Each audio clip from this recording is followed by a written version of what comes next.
지난번에 했어요, 그죠? 실시간이니까 이래저래 할 얘기도 많고 그러다 보니까 그런 거 했었어요. 지난 시간에 빠지신 분들은 저한테 특별반 수업 들었었잖아요. 특별반 때 얘기해줬던 그런 내용들 얘기했어요. 펜은 어떤 거 쓰고 그런 얘기를 했으니까 너무 궁금해하시지 않으셔도 될 것 같아요. 오늘 4-24페이지 4-24페이지 과세소득 범위는 지난 시간에 했어요. 지난 시간에 했고 4-25페이지 세무조정부터 하면 돼요. 세무조정. 자, 내가 궁금한 게 있는데 여기는 왜 이렇게 잘랐어? 보기 편하라고. 내가 왜 얘기하냐면 이게 세법책이 두껍잖아요. 그래서 여학생들 들고 다니기 되게 힘들거든. 그래서 이걸 분철을 많이 해. 분철. 그 재본칙 가면 분철해가지고 스프링 제본을 해주거든. 근데 이게 뭐가 또 단점이냐면 부산은 아직까지 그런 일이 없었는데 수강생이 엄청 많은 학원에 가면 지름을 하는 애들이 있어. 쟤 좀 잘하던데 평소에 보니까. 그러면 화장실가 없을 때 그 중에 하나를 갖고 와요. 그럼 책을 또 한 권을 새로 써야 되는 거야. 이거 부산은 진짜 다 양반들만 모였지. 이거 점심 먹을 때 다 놔두고 가잖아. 계산기 좀 계산기 찌는 없어? 있거든. 그러니까 같은 쓰레기통에 어떤 애들은 소지품 관리 잘 하지. 분체하면 뭐 나쁘다는 얘기는 아니야. 근데 관리 잘해요. 4-25페이지 세무조정 얘기할 거거든요. 세무조정 얘기할 건데 이거는 제 얘기를 좀 들으셔야 돼, 스토리를.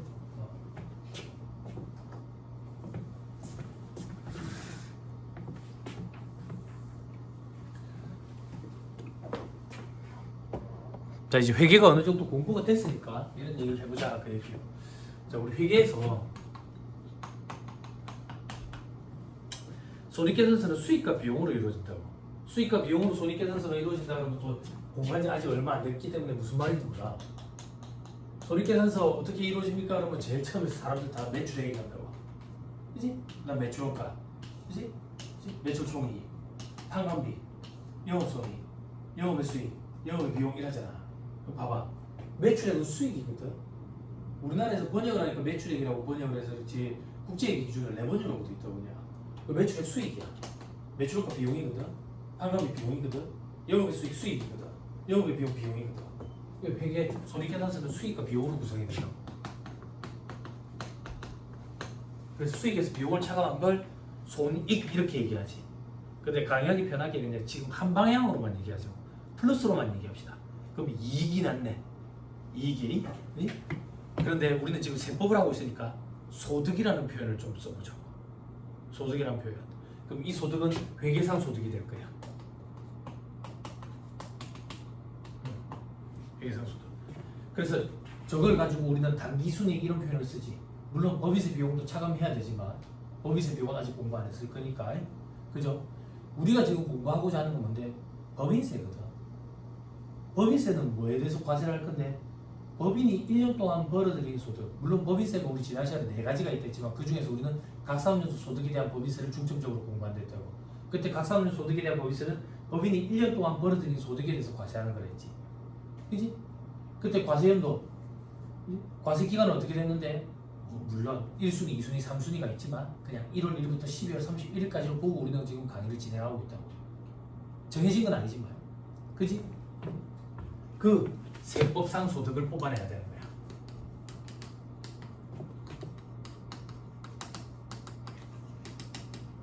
이 세법상 소득이 과세물건, 과세객체가 돼가지고 여기에 우리는 세율을 곱해서 세금을 계산할 거라고. 그러면 세법상 소득은 어떻게 계산을 하느냐 이거야. 세법상 소득은 입금이라는 거에서 송금이라는 걸 차감해가지고 세법상 소득을 계산한다고. 됐어요? 됐어요? 그러면 수익과 입금은 유사한데 같지는 않아. 회계상 비용과 세법상 송금은 유사한데 같지는 않아. 그런데 대응되는 개념이라고 생각하면 돼. 회계상 수익에 대응되는 개념이 세법상 입금이라더라. 회계상 비용에 대응되는 개념이 세법상 송금이라더라. 이렇게 생각하면 돼. 같지는 않아. 같지는 않아. 여기까지 됐어요? 그래서 그럼 우리는 지금부터 뭘 하고자 하는 거냐면 궁극적인 목적은 세법상 소득을 뽑아내는 거야. 여기에 세율을 곱해서 우리는 세금 계산을 할 거거든. 그치? 그럼 우리는 입금과 송금을 찍게 하면 되겠네. 그런데 이게 번거로운 이중 작업이기 때문에 하지 않아. 왜 번거로운 이중 작업이냐면 세금 계산을 하기 이전에 이미 우리는 회계 감사 과정을 거쳐가지고 재무제표가 확정이 된다고. 재무제표가 확정이 된다는 얘기는 재무상태표, 손익계산서, 현금흐름표, 자본변동표 요게 다 확정이 됐다는 얘기야. 그치? 아, 잔소리를 하고 싶어 미치겠는데 내가 오늘 늦어가지고 잔소리를 못해.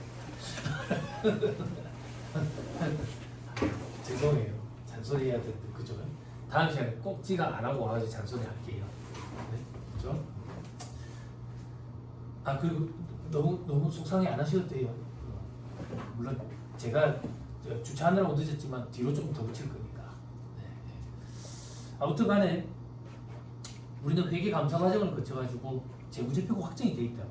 재무제표가 확정이 돼 있다는 얘기가 뭐냐면 손익계산서를 예를 들어볼게요. 손익계산서 확정이 돼 있어. 손익계산서 확정이 됐다는 얘기는 매출액, 매출원가 이런 게 확정이 됐다는 얘기지. 그 말인즉슨 회계상 수익과 비용이 확정이 됐다는 얘기야. 그래서 번거롭게 입금과 송금을 새로 집계 하는 게 아니라 요 자료를 100% 활용을 해요. 우리는 100% 활용한다는 얘기는 뭐야? 회계감사로 세팅이 된 수익과 비용 자료를 그대로 가져다 쓰면서 둘의 차이점 있잖아. 다른 것만 조정을 해. 다른 것만 조정. 그 조정을 우리는 세무조정이라고 얘기해. 영어를 잘 못하. adjustment 이래가지고 이렇게 써. 그러면 세무조정을 하는 궁극적인 의미, 목적은 뭐냐면 수익과 비용을 가지고 활용하면서 세무조정을 해가지고 입금으로 바꾸겠다는 얘기야. 송금으로 바꾸겠다는 얘기야. 여기까지 됐어요? 그러면 결론적으로 회계상 소득에서 세법상 소득으로 바꿀 수가 있겠지. 됐나요?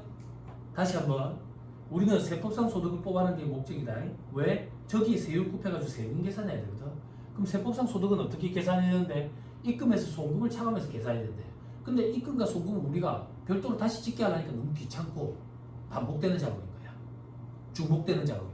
그래서 우리는 회계상 수익과 비용 이미 확정된 이 자료를 100% 활용해서 차이점만 조정을 하는 세무조정 과정을 거쳐서 세법상 소득을 뽑아낼 거라고. 됐어요? 그럼 이 세무조정, 즉 세법상 소득과 회계상 소득의 차이점은 어떤 차이가 있느냐 이거야.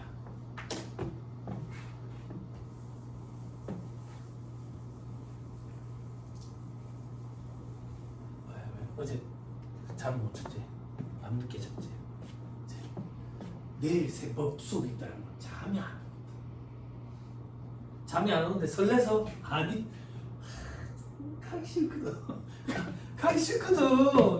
어떡해. 근데 오긴 와야겠다 이 생각이 들거든. 왜? 회계랑 좀 다르거든. 회계는 수업 시간에 좀 졸아도 집에 와서 보면 알겠는데 세법은 졸면 몇 페이지 하는지 모르겠거든. 어떻게 와야 된다. 어쩔 수 없어요. 끝날 때까지 계속 세법. 제발. 자, 그럼 차이가 어떻게 되냐? 수익과 입금. 이런 차이가 있을 수가 있고 이런 차이가 있을 수가 있지. 네? 사전 질문, 원점 복세. 해마다 질문하는데 이런 거 쉬는 시간 남아서 물어보지 마. 차이라고 했는데 이게 어떻게 차이야? 내가 안 보는 거라. 오지 마야 다. 그리고 세법상 회계상 비용과 세법상 손감. 이럴 수도 있고 이럴 수도 있겠지. 됐죠? 예를 들어 볼게. 회계상 수익이 100원인데 세법상 입금이 80원이래. 그러면 우리는 100원이라는 자료를 가져다가 쓸 거거든. 80원으로 바꾸려면 20원을 빼면 되잖아. 그치? 차감하는 세무조정이 이루어지네. 이걸 뭐라고 표현하는데? 입금에서 뺀다. 그래서 입금 불산입으로 세무조정한다 이래 얘기한다고. 됐어요? 다시 예를 들어서 회계상 수익이 80원인데 세법상 입금은 100원이래. 그럼 뭐 더하는 세무조정을 해야 되겠네? 입금 산입으로 세무조정한다 이런다. 그러면 지금 초심자인 학생들은 의문이 들 수가 있다. 이거 지금 대부분 다 비전공자였잖아. 응? 어떤 의문이 드는데 회계상 수익과 세법상 입금이 진짜 다른 경우가 있습니까? 회계 공부를 했는데 세법 공부를 안 해봐서 모르겠습니다. 제일 대표적인 매출액 생각하면 돼. 회계에서 수익 중에 제일 대표적인 수익이 매출액이잖아. 세법상 입금 중에 제일 대표적인 입금이 매출액이라고. 그러니까 회계에서 매출이 수익이잖아. 세법에서 매출액은 입금이라고, 제일 대표적인 입금. 근데 차이가 있을 수가 있거든. 어떤 차이? 12월 31일에 매출이 일어났는데 회계에서는 100원을 다 매출로 잡아야 된대. 세법에서는 80원만 매출로 잡고 20원은 내년 매출로 잡아야 된대. 요렇게 시기의 차이가 있을 수가 있어. 이걸 귀속 시기의 차이 이렇게 표현하거든. 나중에 5장에 가면 공부하게 돼. 5절에 가면 손익 귀속 시기라는 파트에서 공부하게 된다. 아무튼 그런 차이가 있기 때문에 이렇게 세무조정이 발생할 수 있어. 반대의 경우도 그런 경우다라고 생각하면 돼. 됐죠? 됐죠? 왜 이렇게 졸려해? 왜 이렇게 졸려해? 금리빨 자랑 안 해준다고. 왜 이렇게 하품을 막 하고 그래? 응? 아저씨가 이제 할아버지가 돼가고 있는데 아저씨가 자꾸 안 나온다고. 아저씨가 그 금리빨만 빼고 나머지 모조리 씹어 먹어주겠다잖아. 그거 봤어? 그거? 저거 김부장 봤어? 재밌더라. 처음에는 아저씨 느낌이 나네 이 생각을 했는데 테이큰 느낌이 나더라. 테이큰 봤어요 영화? 안 봤어? 김부장은 봤어? 안 봤어? 뭐 하는 거야? 그리고 다 뭐 공부해? 공부 안 하잖아. 뭐 하는 거야? 응? 지난주에 저 와이프랑 그거 봤거든. 저희 집 큰애가 추천해줘가지고 동궁 보셨어? 동궁? 넷플릭스 안 보세요? 넷플릭스 추억 돋네. 예전에 학원에 수강생들이 저 막 놀리고 그랬어. 쌤선생님 넷플릭스 안 보시냐고 그래요. 내가 그때 뭐라고 했냐고, 그거 몇 번에서 하는 거야 넷플릭스가. 내가 그랬던 기억이 나. 그래서 수강생들 막 무시하는 거야. 그리고 오징어 게임도 못 봤었거든. 나중에 한참 뒤에 몰아봤지.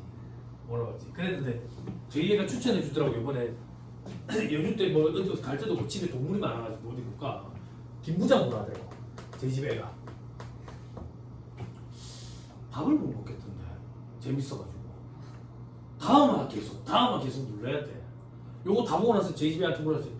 조은아, 아빠 이제 다 봤는데 이제 뭐 봐야 되니까 참교육 봐야 돼. 참교육. 써놓으세요. 나중에 보세요. 이제 다 보고 나니까 저희 집애한테 물어보니까 동궁 보래. 동궁 재밌더라. 지난주에 봤는데 봤어요?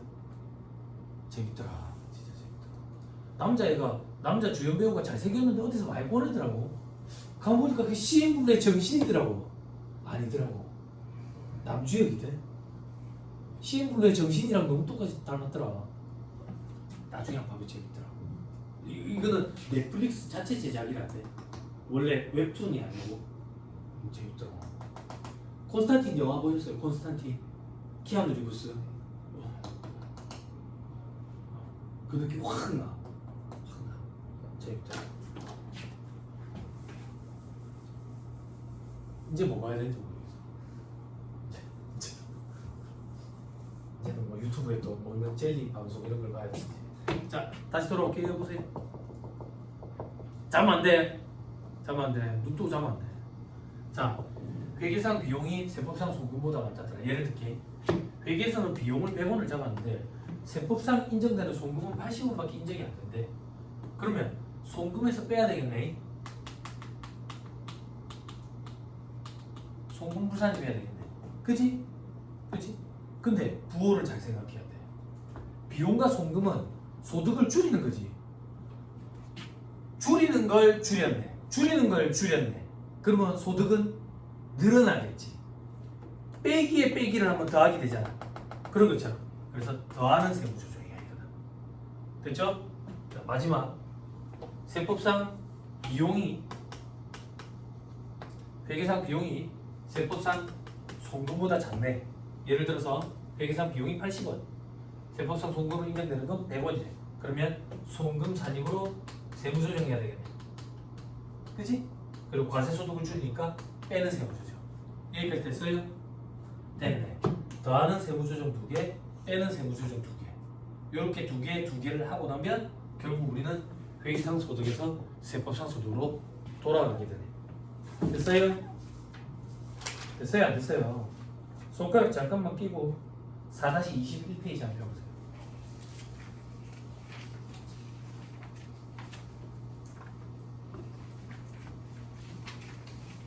써머리 오늘은 다 있죠? 4-21페이지. 기다려줄게. 4-21. 우리 아직 그거 멀었잖아.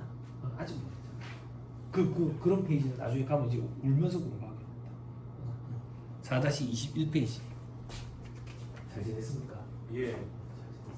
4-21페이지. 법인세 보면 좀 어렵습니다. 네. 제가 얘기하는 거에 80% 정도는 이해되죠? 되죠. 네.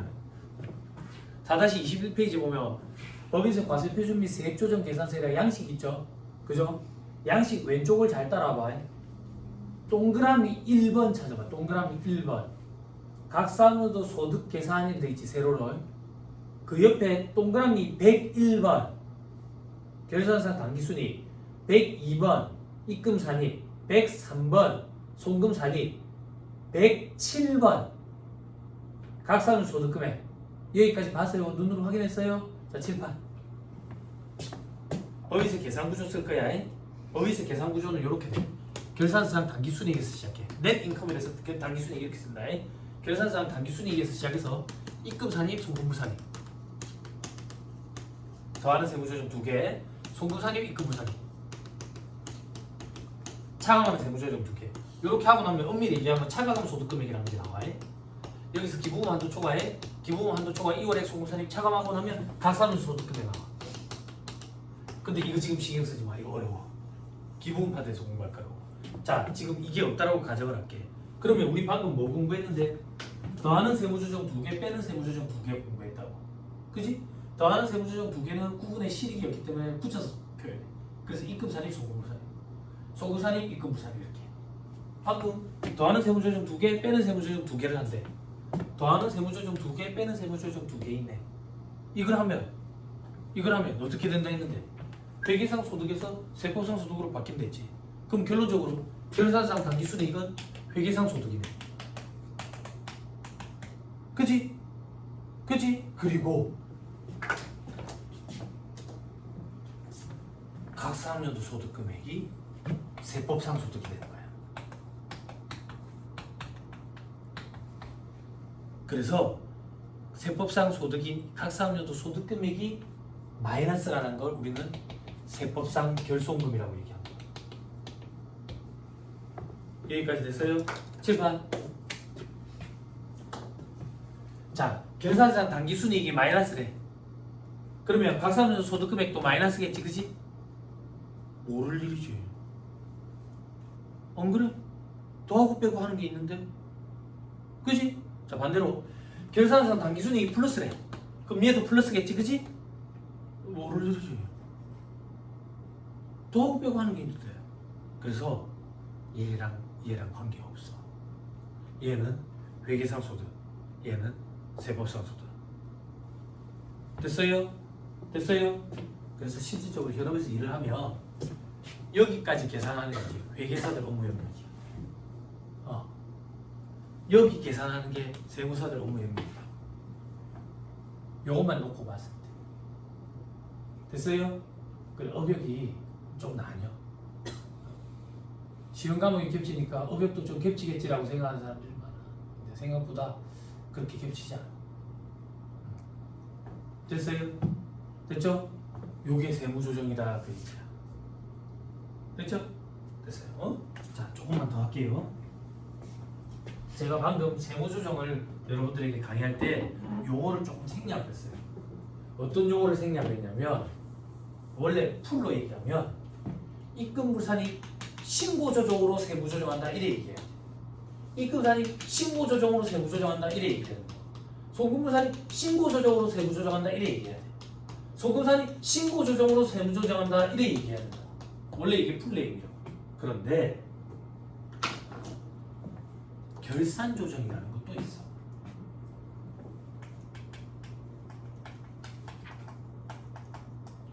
결산 조정은 여기에만 있는 거야. 이 결산 조정이랑 나머지 경우에는 없어. 그럼 여기는 어떤 경우인데 회계상 비용이 세법상 송금보다 작은 경우, 요 경우에만 결산 조정이 있어. 그럼 요런 거야. 입금불산입, 입금산입, 송금불산입은 다 신고 조정이야. 송금산입만 신고 조정도 있고 결산 조정도 있다. 됐어요? 그럼 원칙은 뭡니까? 원칙은 신고 조정이야. 왜요? 결산 조정은 일일이 다 열거되어 있어. 그래서 그 열거된 게 아니면 다 신고 조정회가 이래 돼 있다. 결산 조정 사항은 열거 규정에 따른다.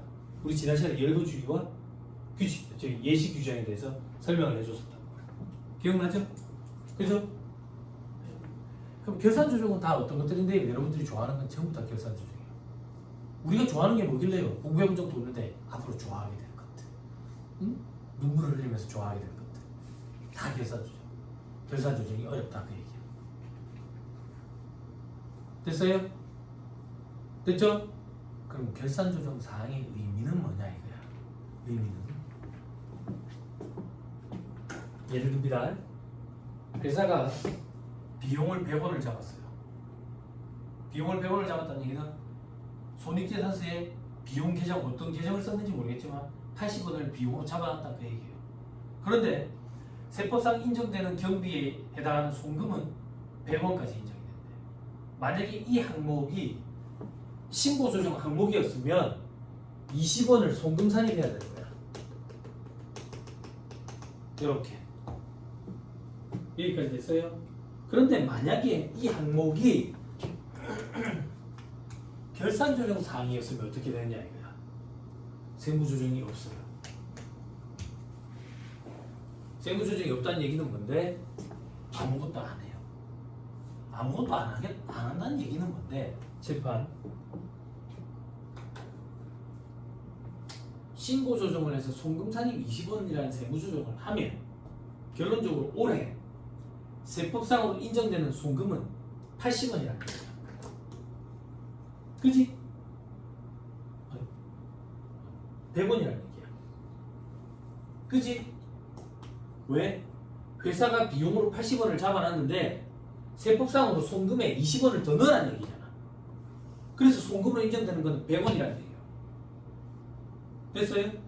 근데 만약에 얘가 결산조정 사항이면 아무것도 안 하는데 세무조정이 있대. 그 말이 즉슨 세법상으로 인정되는 송금은 80원이라는 얘기. 여기까지 됐어요? 극단적으로 할게요. 회사가 만약에 비용을 아무것도 안 잡았대. 그 말이 즉슨 손익계산서에 비용을 아무것도 안 잡은 거야. 만약에 이 항목이 신고조정 항목이면 송금산입 100원을 할 거고 올해 인정되는 세법상 송금은 100원이 될 거예요. 근데 만약에 얘가 결산조정 항목이면 세무조정이 없을 거고 올해 인정되는 송금은 없을 거예요. 여기까지 됐어요? 그럼 이걸 통해서 우리는 뭘 알 수 있냐? 결산조정 항목, 결산조정 사항이라는 거는 세법상으로 한도가 정해져 있고 이 한도 내에서 세법상 송금으로 인정받고 싶으면 결산서에 너그가 비용으로 달아라는 얘기야. 안 달았으면 인정받을 것도 없고 50원을 달면 50원 인정받고 100원을 달면 100원 인정받는다. 요게 결산조정 사항이야. 다시 결산조정 항목, 결산조정 사항은 세법상 송금으로 인정받고 싶으면 결산서에 비용으로 달아야 돼. 근데 세법의 표현이 뭐라고 되어 있냐면 손실 또는 비용으로 계상해야 되는 경우라고 표현하고 있다고. 세법상 손실 또는 비용을 손비 이렇게 손비 앞글자를 따서. 그래서 다시 결산조정 항목, 결산조정 사항은 세법상 송금으로 인정받고 싶으면 결산서상 손비로 계상을 해야 되는 항목들을 얘기하는 거야. 됐어요? 됐죠? 자, 이제 책을 봅시다. 4-25페이지 맨 위에 그림 세무조정에 대해서 설명 이미 했고요. 밑에 2번에 세무조정 유형의 결산조정과 신고조정. 됐죠? 신고조정 보니까 결산조정 이외의 것이라고 돼 있죠? 그러니까 신고조정이 원칙인 거야. 됐죠? 근데 신고조정 옆에 보니까 뭐 임의 신고조정이고 강제 신고조정이 있네. 지금 신경 쓰지 마세요. 지금 신경 쓰지 마세요. 나중에 다시 할 거예요. 지금 신경 쓰면 헷갈려요. 지금은 신고조정 하나밖에 없다 이렇게 생각하세요. 임의, 강제 이런 거 없다. 자, 밑에 유형 눈으로 보세요. 됐죠? 됐죠? 강의 다 이루어집니다. 넘어갑니다. 다음 페이지 비교. 자, 신고조정의 개념은 결산서의 계상 여부와 무관하게 송금 또는 입금으로 인정되는 항목이다. 그래서 무조건 해야 되는 거야. 그래서 밑에 칸에 성격에 보니까 강제라는 표현이 있네요. 됐어요? 됐죠? 다시 왼쪽에 이제 결산조정 보자. 결산조정은 결산서에 손비로 계산한 경우에 한해서 송금으로 인정되는 항목이에요. 됐나요? 됐어요? 그래서 해도 되고 안 해도 되고 그랬잖아. 그래서 밑에 칸에 보니까 임의 계산 항목이라는 표현도 쓰네.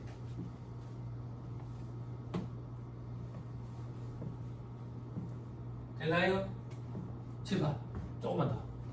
자, 신고조정 항목은 결산서에 비용으로 잡지 않아도 송금으로 올해 다 인정을 받아. 그치?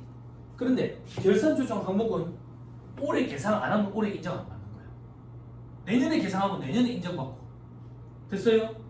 다시 돌려 얘기하면 손익의 기속 시기를 임의로 조절할 수가 있네. 됐어요? 됐죠? 그게 두 번째 칸, 네 번째 칸에 있어요. 손익 기속 시기. 결산서에 계상한 사업연도이기 때문에 귀속 시기를 조절할 수가 있네. 대신에 좀 어렵지만 그 밑에 경정 청구 보세요. 이것도 조금 설명할게요.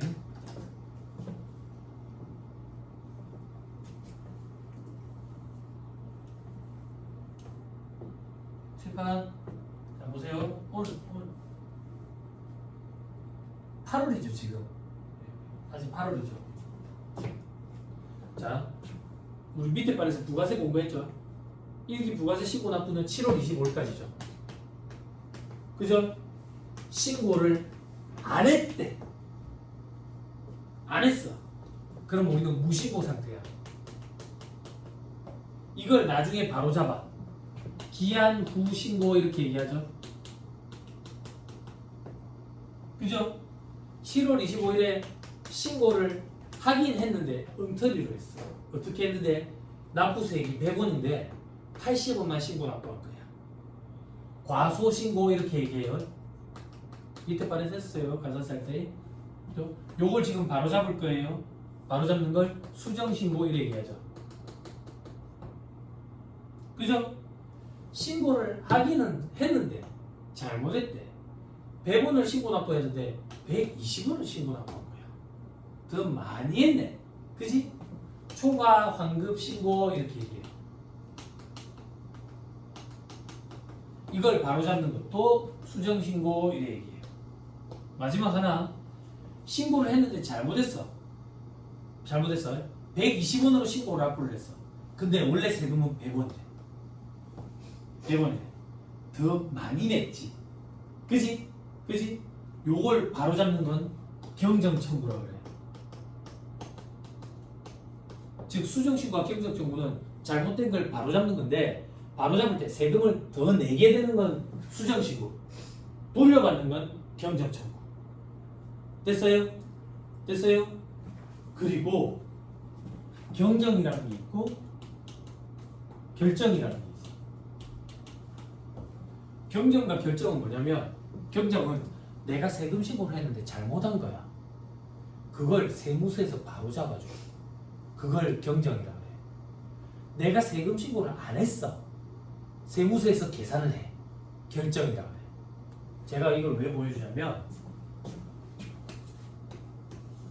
여기는 세무서에서 하는 거야. 세무서. 여기는 내가 하는 거야. 됐어요? 초심자들은 경정청구랑 경정을 헷갈려 하거든. 요건 내가 하는 거야. 요건 세무서에서 하는 거야. 그래서 생각하면 돼. 자, 다시 돌아올게요. 책 보세요. 경정청구에 신고 조정은 가능하게 돼 있죠. 그죠? 이건 무슨 말이냐면 봐봐. 회사가 비용을 안 잡았어. 안 잡았어. 세법상으로는 송금이 100원이래. 그런데 신고 조정 사항인 거야. 그럼 100원만큼 송금 산입을 해야 되잖아. 그지? 근데 그걸 안 했대. 안 했대는 무슨 말인데? 작년 거야. 작년 거라고 안 했어. 그러면 작년으로 돌아가가지고 바로 잡아야 돼. 그걸 경정청구한다. 왜? 경비가 더 많이 들어가게 되는 거니까 세금이 줄어들겠지. 세금이 줄어들면 이미 과거에 낸 세금이 있으니까 돌려받겠지. 그래서 경정청구가 된다고. 됐나요? 됐어요? 근데 만약에 얘가 결산조정 항목이에요. 회사가 비용으로 잡은 게 없대. 세법상으로 인정되는 소금의 한도는 100원이래. 그럼 세무조정을 할 거야? 결산조정 항목이 있더래. 그럼 세무조정 할 것도 없어. 근데 그 일이 작년에 있었대. 어쩌라고? 작년에 못 돌아가. 못 돌아가. 그러면 경비처리 송금으로 인정받고 싶으면요, 올해 결산서에 비용으로 잡아야 돼. 그럼 작년에 인정받을 수 있습니까? 아니, 올해 송금으로 인정받는 거야. 그래서 이게 굉장히 소름 돋고 무서운 일이라고. 경정청구 안 된다는 게. 여기 지금 초심자가 대부분이라 가지고 느낌이 잘 안 올 거예요. 처음에 초심자들은 결산조정 사항에 대해서 공부하면 손익의 귀속 시기를 우리가 임의로 조절할 수 있네. 그럼 이 경비를 올해 인정받고 싶으면 올해 달면 되고, 올해 인정 안 받고 내년에 인정받고 싶으면 내년에 달아도 되겠네. 그러니까 되게 좋은 혜택 아니야? 라고 생각하는데, 올해 만약에 인정받고 싶었는데 깜빡하고 결산서에 안 달았어. 인정 안 받고 싶어서 안 다른 게 아니라 인정받고 싶었는데 깜빡하고 안 달았다고. 깜빡하고 안 달았어. 근데 내년이 돼버렸다고. 손을 못 대. 이게 무섭다고. 과거에 어떤 일이 있었냐면, 저한테 신문 강의 들으러 오시는 분들 중에 경력이 많으신 분들이 제법 있어. 올해 신문 강의 때 또 오실지 모르겠는데 할머니인데 이거 부산이야. 부산. 거래처에서 토지랑 건물을 산 거야. 임의의 숫자를 놓으면 한 10억이라고 가져갈게. 그래, 토지가 한 8억이고 건물이 2억이라고 가져갈게. 그래, 부가세 신고까지 맞춰가지고 환급도 받았어. 환급도. 근데 이제 거기 막내가 그 건수를 처리를 했는데, 이제 법인세 신고를 해야 되는데 고정자산 대장에 이걸 거꾸로 반대로 쓴 거야. 건물에 8억을 넣고 토지에 2억을 넣어가지고 4년이 지난 거야. 4년을 감가상각하는 거야. 그 일이 터진 거야. 그 4년 동안 몰랐는데 어떻게 알았는데, 은행에서 대출 심사하다가 은행 직원이 이상하다고 그래가지고 얘기해서 아는 거야. 그러면 건물은 2억에 대해서 감가상각을 해야 되는데 8억에 대해서 감가상각을 해서 감가상각을 이미 많이 했잖아.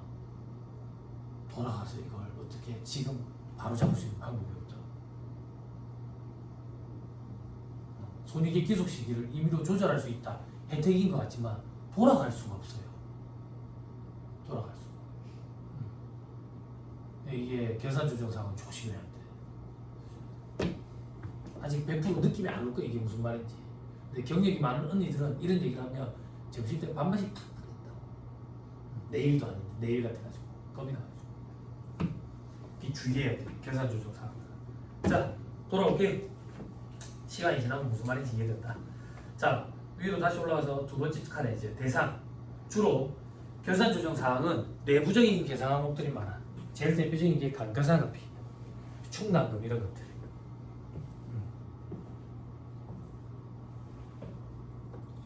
자, 제일 밑에 칸에 누락시 송금 인정 방법. 단기의 결산세 계산 안 했대. 그럼 단기에 세무 조정하면 돼. 신고 조정. 근데 세무 조정 못 하고 내년으로 넘어가 버렸대. 그러면 작년 거를 경정 청구하면 돼. 됐죠? 근데 결산 조정 사항은 단기에 결산세 손비로 안 잡았대. 안 잡았대. 안 잡았대. 그럼 뭐 세부 조정 할 수 있어? 못 한다니까. 근데 그게 작년이래. 못 돌아가. 경정 청구도 못 해.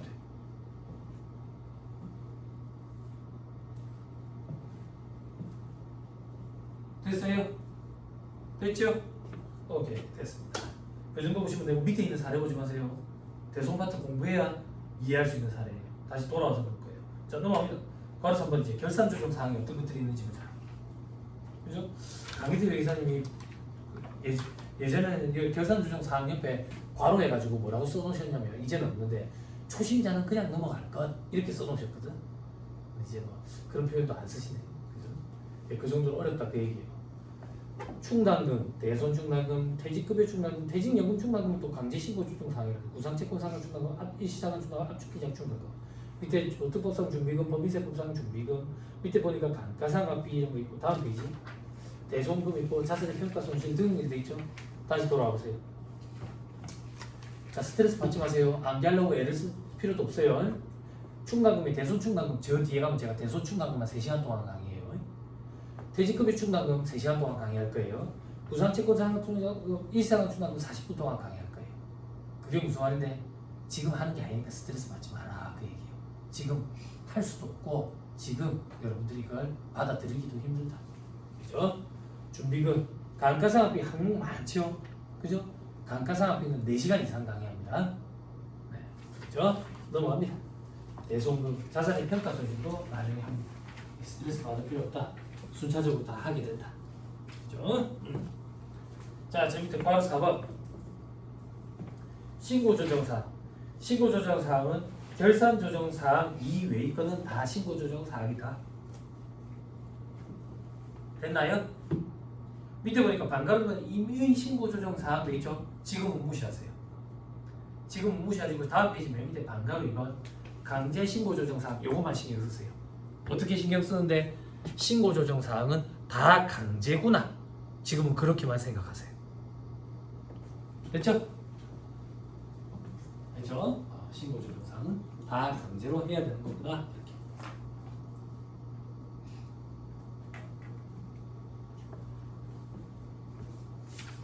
됐나요? 됐죠? 자, 넘어갑니다. 다음 페이지 소득차부. 자, 그림 보니까 한눈에 탁 들어오죠? 그죠? 안 들어올 텐데 이게 어떻게 들어오지? 그죠? 제가 이거 칠판에 쓰면서 설명할 테니까 칠판만 보면 돼요. 자, 칠판 더하는 세무조정 2개, 빼는 세무조정 2개 구분의 실익이었기 때문에 항상 붙여서 표현할 거예요. 이제 아시겠죠? 지우고 여기다 다시 쓸 거예요.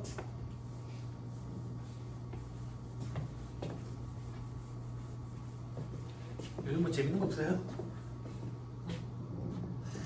요즘에 텔레비를 사람들이 안 보니까 공감대 형성되는 게 없어. 그럼 넷플릭스라도 봐야 되는데 넷플릭스도 안 보고 학생이라고 그러지. 학생 이것도 학생이라고 그러지. 다 유튜브 그거 짤 그것만 봐. 짤. 그러니까 공감대 형성이 안 돼. 과거 것도 보고 막 이게 시대를 초월해가지고 저희 집에 한 번씩 얘기하는데 깜짝 놀랐죠. 아빠 어릴 때 아기 공룡 둘리 유행했지. 아, 공룡 둘리 얼마냐? 아빠 율리시스 알아? 너 그걸 어떻게 알아? 그거 예전에 유행했을 때. 아빠 새우값 100원이었다며. 엄청 좋았겠다. 지금 새우값 비싼데. 그래? 좋았던 거 또 얘기해 줄까? 예전엔 떡볶이가 4개 100원이었어. 좋았겠지? 엄청 좋았겠다. 시대 그런 개념이 없더라고. 옛날 것도 보고 자료를 그렇더라고. 그렇다고 공감이 형성되면 좋지만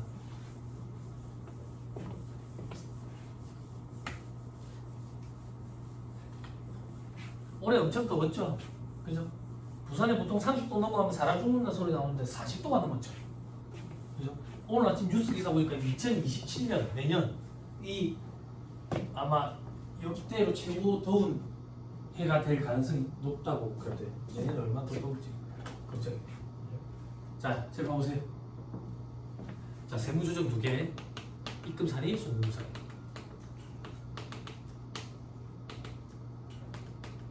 자, 오늘 처음이니까, 그지? 앞으로 이거 줄여가지고 그냥 쓸게요. 자, 그리고 소득산입, 입금불산입. 세무조정. 자, 지금부터 뭘 하고자 하는 거냐면 소득처분이라는 걸 할 거야. 소득처분이 뭔지부터 생각을 해봐야 돼. 자, 회사가 결산을 끝냈어. 결산을 끝내면 12월 31일자로 재무제표를 확정을 하겠지. 그지? 그지? 주총 가지고 똥똥 두드리잖아. 그지?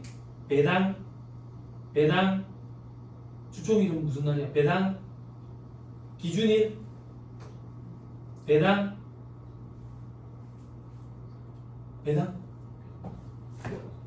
배당 확정이지. 배당 기준일은 언제야? 5개월 말 시점을 얘기하는 거지. 배당 기준일과 배당 확정일은 다르지. 그지? 공부를 했으면 그 정도는 답변이 나와야지. 배당 기준일, 배당 확정일은 여상의 시험 문제에 나오는 거라고. 수준이 굉장히 낮다고. 응? 회계관리 2급, 1급 이런 시험에 나오는 그런 거라고. 그걸 답변을 못하는데 어떻게 세무사 시험을 보겠어? 응? 공부를 어떻게 해야 되는지 방향을 잘 잡아야 돼. 빨리 포기하는 게 나쁜 의사결정은 아니라고. 어중뛰게 해가지고 답 없어. 응. 그걸 하기 전에 우리는 재무제표 확정을 하지. 확정을 해서 재무제표 발행 승인을 받잖아. 그날이 언제야? 이사회 승인일이지. 이사회, 이사, 대표, 이사, 사장님이 결제해 주는 날이지 뭐야. 사장님이 결제를 해줘야지 그걸 갖고 주총에 갖고 갈 거 아니야. 안 그래? 회사 생활 안 해보면 잘못했다. 자, 그때가 되면 우리는 이미 재무제표는 확정이 돼 있고 요걸 가지고 회계상 소득이 있고 이 회계상 소득이 수년간 쌓이면 잉여금이라는 표현을 한다. 이 잉여금을 가지고 처분을 어떻게 처분을 할 건데 주주들한테 배당을 좀 주자. 아니다, 배당 주면 안 된다. 우리 앞으로 중장기 사업 계획에 대비해가지고 좀 쌓아놔야 된다. 적립금으로 쌓아놓잖아. 여러분들 회계, 재무회계, 상고학 마지막 파트, 자본 파트에서 공부했잖아. 자본 파트 공부 안 했어? 자산, 부채, 자본의 방이 몇 개가 있어? 5개가 있지. 자본금, 자본잉여금, 자본조정, 기타 포괄손익 2개, 이익잉여금 방이 있잖아. 이 이익잉여금 방 안에 방이 또 3개가 있지. 자본의 방이 5개가 있다. 그 중에 1개 방이 이익잉여금 방인데 이 방 안에 방이 또 3개가 있다. 이 방이 어떻게 돼? 법정적립금, 임의적립금, 미처분이 이익잉여금. 임의적립금에 어떤 것들이 있어? 사업학생적립금 이런 거 있잖아. 임의로 적립해놨다고. 우리 회사가 중장기 사업계획에 대비해가지고 돈을 쌓아놔야 되는데 임의적립금을 쌓는 이유가 뭐라 했어? 시험에 나오잖아. 배당 압력을 회피하기 위한 수단. 주주들이 이익잉여금 많이 쌓여있으면 왜 배당 안 주냐고 막문화 한다고. 그럴 때 주기 싫어서 안 준다 이래 할 수 있어? 안 되지. 합리적인 근거를 둬야지. 우리 회사 앞으로 중장기 사업계획에 대비해가지고 돈이 많이 투입돼야 되니까 그래서 이걸 쌓아놔야 돼서 못 준다 라고 보여주기 위한 수단으로 임의적인 걸 많이 쌓잖아. 시험에 나온다고. 아무튼 그렇게 쌓아놓는 걸 세법에서는 사내에 유보한다 이래 이게. 아, 그럼 배당은 사회로 돈이 나가는 거네. 주주들한테 돈을 주는 거니까. 요런 걸 소득처분이라고 표현해. 넓은 의미의 소득처분. 됐어요? 그러면 회계상 소득은 주총 때 소득처분이 끝나. 주총 때 배당 얼마 주자 땅땅 두드리니까 그날 분기 끊잖아. 실질적으로 돈이 안 나가도 미지급 배당금 이렇게. 그지? 그럼 우리는 결론적으로 회계상 소득에서 세법상 소득으로 돌릴 때 이 둘의 차이, 세무조정 사항에 대해서만 소득 처분이 이루어지면 세법상 소득 전부에 대해서 소득 처분이 이루어진 결과를 도출할 수 있겠지. 여기까지 됐어요? 그래서 지금부터 세무조정 사항에 대한 소득 처분을 하자 그 얘기야. 됐어요? 처음에 공부할 때 이거 왜 해야 되는지 이런 거 설명 안 해주더라고. 되게 답답하더라고. 근데 시험에는 나오니까 해야지. 근데 이게 나와가지고 합격하고 나서 합격하자마자 뭐야? 그리고 경력이 점점 쌓이면 쌓일수록 하고 싶은 얘기 참 많은데 하고 싶은 얘기 참 많기 때문에 유명한 강사분들의 보면 강의 시수가 자꾸 늘어나는 것 같아요. 저는 스스로 되게 절제하려고 애를 써. 짧게 해야 돼. 강의 시수가 짧아야 여러분들이 유리해. 길면 안 된다. 근데 자꾸 길어져. 경험치가 쌓이니까.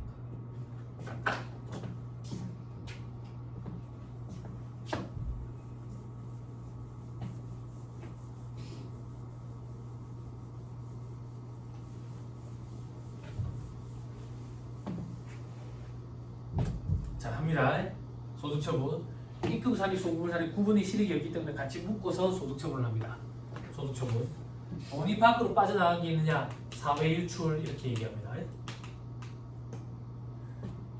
이 차이가 회사 내부에 남아가지고 자산 부채의 차이, 증감 차이를 일으키더라. 그러면 유보 이렇게 얘기합니다. 사회유출도 아니고 유보도 아니면 빈카드로 냅두게 되니까 기타 이렇게 합니다. 소금산입, 입금산입에서 올 수 있는 소득처분은 두 가지. 이 차이가 회사 내부에 남아서 자산 부채의 차이를 일으킨다. 자꾸 차이 나는데 무슨 차이를 얘기하는 겁니까? 회계상 소득과 세법상 소득의 차이를 얘기하는 거야. 지금 그렇게만 생각하면 돼. 근데 그 차이 중에 자산 부채의 차이를 일으키는 거, 이런 걸 유보라 얘기한다고. 이게 아니면 빈칸으로 냅두게 되니까 기타 이렇게 한다고. 세무사님 여기는 왜 사회유출이 없습니까? 뭔가 플러스 되는 게 있어야 이게 나간다라는 개념이 있지. 뭔가 존재해야 나간다라는 개념이 있지. 이건 줄이는 거기 때문에 존재하지 않는데 이게 나간다는 개념이 성립할 수가 없거든. 그래서 사유유출이라는 개념은 세무소득처분은 입금산입, 소금산입에서만 존재해. 됐나요? 자, 그리고 이 유보 구분하기 힘들잖아요. 그래서 밑에 있는 유보는 앞에 세모를 붙이고 이 바닥에서는 마이너스 유보 이렇게 얘기해요. 위에 거랑 구분하기 위해서. 됐죠? 됐죠? 이것도 저것도 아니면 기타 이렇게. 이것도 저것도 아닌 게 뭔데요? 좀 기다리면 돼. 됐죠? 자, 그런데 사회유출 돈이 밖으로 빠져나갔다 그 얘기야. 입금산입, 소금산입 이 소득 이 세무조정의 차이가 밖으로 빠져나갔대. 회사 밖으로. 그러면 이 소득이 누구한테 갔는지를 따져본다. 왜 따지겠어? 그 사람한테 세금을 과세하기 위해서. 사회유출 회사 돈이 밖으로 빠져나갔다더라. 누구한테 빠져나갔는지 소득의 귀속자를 가려서 그 귀속자에게 소득세를 부과하기 위한 목적으로 관리하는 것. 이걸 좁은 의미의 소득처분이라고도 표현을 해. 다시 회사 돈이 소득이 밖으로 빠져나갔다. 누구한테 갔는데 따져보자 이거야. 세금 과세해야 되니까 누구한테 갔는지 봤더니 주주한테 갔더래. 주주한테. 그러면 우리는 소득처분을 배당 이렇게 소득처분한다. 이게 무슨 말인데요? 주주의 배당 소득을 구성하는 걸로 봐서 배당 소득에 대한 소득세를 과세하겠대. 그러니까 이게 무슨 말인지 개념이 완성돼요. 회계상 소득과 세법상 소득이 차이가 있어. 세법상 소득이 더 많은 거야. 근데 회사에 보니까 없더래. 그럼 소득이 어디 갔는데? 밖으로 나갔더래. 누구한테 나갔는데? 주주한테 갔더래. 그럼 회사가 주주한테 그 소득을 준 걸로 보겠다. 그 얘기야. 그래서 주주는 배당이라는 소득이 증가했으니까 배당 소득세를 과세하겠다는 얘기야. 됐죠? 됐죠? 자, 회사의 소득이 밖으로 빠져나갔더라. 누구한테 갔는데? 임직원한테 갔더라. 그러면 상여 이렇게 소득처분 한다. 상여. 상여로 소득처분하면 어떻게 한대요? 임직원의 근로소득을 구성하는 걸로 봐. 근로소득. 그래서 임직원에게 근로소득에 대한 소득세를 부과한다. 됐죠? 됐죠? 자, 그 다음 회사 밖으로 이 소득이 빠져나왔는데 누구한테 갔는지 봤더니 국가, 지자체 조합한테 갔더래. 혹은 다른 법인, 타법인, 혹은 다른 개인 사업자한테 갔더래.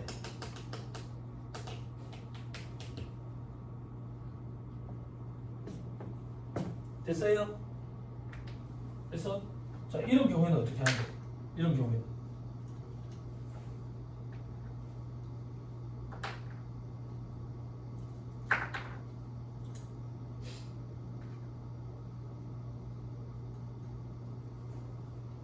자, 이런 경우에는 어떻게 하는데? 기타 사회 유출 이렇게 얘기한다고.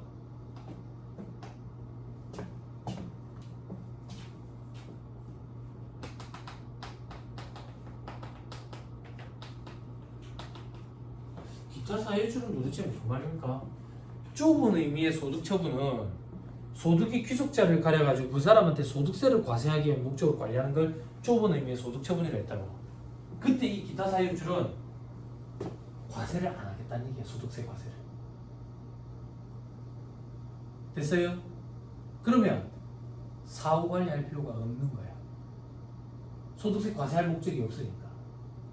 여기까지 됐어요? 그럼 왜 소득세를 과세 안 하느냐 이거야. 왜 기타 사유 유출이라는 소득 처분으로 사후 관리를 안 하느냐 이거야. 국가나 지자체 조합한테 갔대. 뭐가? 우리 회사의 소득이 회사 밖으로 빠져나갔는데 국가나 지자체한테 갔대.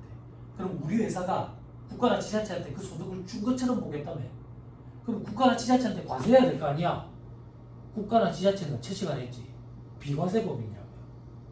법인세가 과세가 안 된다고. 과세가 안 되는데 뭐 한다고 소득처분 관리를 할 거야. 관리 안 하겠다 그 얘기야.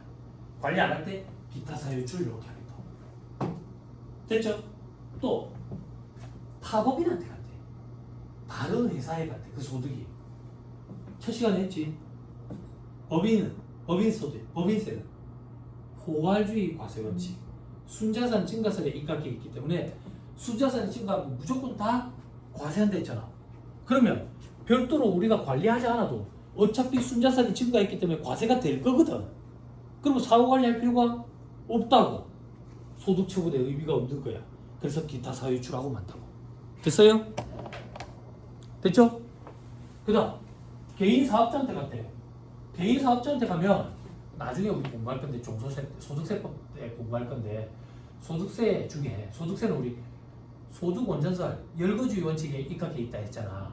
그런데 그 열거된 소득이 여러 가지가 있는데 이자, 배당, 사업, 근로, 연금, 기타, 퇴직, 양도소득이 있거든.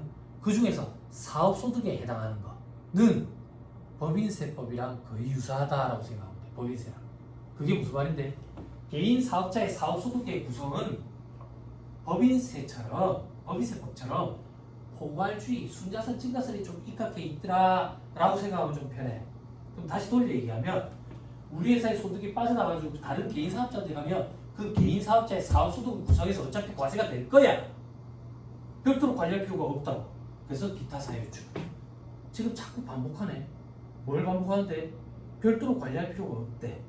그런 경우에 기타 사유출한다고. 그리고 한 가지 더. 조세 정책적인 차원에서 소득의 귀속자를 가리지를 못하겠는 거야. 그래서 그냥 조세 정책적인 차원에서 기타 사유출하는 경우도 있어. 이거는 뭐 법에 딱 정해져 있는 거지.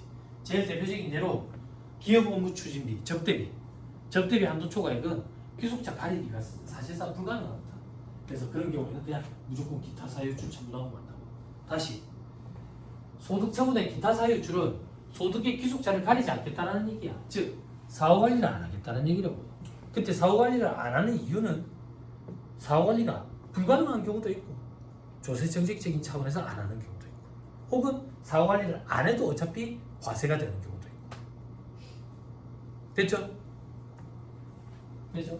자, 마지막 하나 더. 회사의 소득이 밖으로 빠져나갔는데 누구한테 갔는지 봤더니 거래처 사장에 형한테 갔더래. 그게 누군데? 그냥 제3자야. 제3자. 그런 경우에는 기타 소득 이렇게 소득 처분을 한다. 그러면 그 사람의 기타 소득을 구성하게 돼. 아까 얘기했죠, 제가 잠깐. 소득세법은 철저하게 열거주의 과세원칙, 이자, 배당, 사업, 근로, 연금, 기타 소득이라는 게 있어요. 기타 소득. 기타 소득을 구성하는 걸 봐가지고 과세하겠다. 저 기타 소득에 또 어떤 게 있는데요? 복권 당첨된 거예요. 경품 당첨된 거예요. 그런 것들 얘기하는 거예요. 됐죠? 우리 지난 시간에 내가 농담했잖아. 남학생한테 지갑 주워주면 어떻게 하냐고. 기억나? 그래서 이 학생이 지갑 주워줬다고 사례를 하네? 기타 소득 과세된다. 그런 것들 얘기하는 거예요. 됐죠? 됐죠? 오케이, 됐습니다. 책을 봅시다. 자, 4-30페이지. 매개 소득처분 중간쯤에 그림 보면 회계 사회유출 유보 있고 차이조 정의 밑에 보니까 소득처분에 대한 사회유출과 유보만 구분하면 된다. 요걸 우리는 소득처분이라더라. 됐죠? 됐습니다. 나머지 볼 필요 없고 밑에 소득처분의 유형 거를 이번에 사회유출 돼 있는데 여기서부터는 잠깐 끊었다가 얘기를 좀 하시죠. 잠깐 끊었다 합시다.